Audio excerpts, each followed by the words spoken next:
Balai Pelaksanaan Jalan Nasional BPJN Aceh tinjau lokasi terdampak bencana banjir.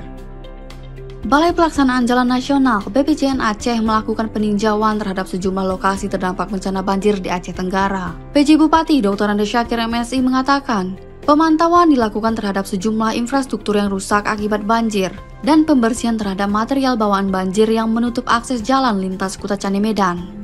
Kondisi banjir khususnya yang berada dalam wilayah jalan nasional atau di jembatan nasional. Dan tadi kita sudah kunjungi satu lokasi di Kuning. Nah sekarang ini posisi Semadam. Nah kondisi ini tentu memang sedang kita upayakan dalam masa tanggap darurat supaya terbuka akses dulu.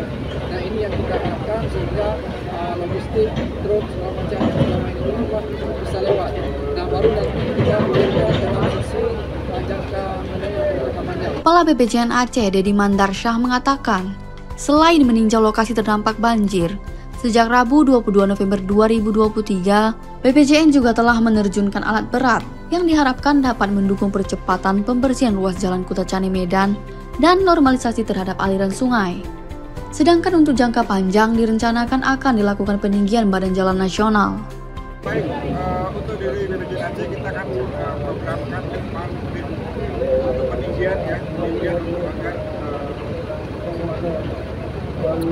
aliran sungai lebih lancar di sini. Kemudian juga jembatan Kawe Kuning, insya Allah. Apa saja Pak kira-kira sekarang pada saat ini untuk kita fokus ke akses transportasi dulu, biar malam ini target kami bisa selesai, bisa jalan dulu dua arah. Untuk alat kami sudah berikan 10 alat dari pihak BPJN. Kita fokus yang penting akses dulu, akses terbuka dulu, baru kita nanti lanjutan nanti kita koordinasi lagi Pak ya. Selain melakukan peninjauan lokasi terdampak banjir bersama BPJN Aceh, PJ Bupati menggelar rapat evaluasi penanganan darurat banjir.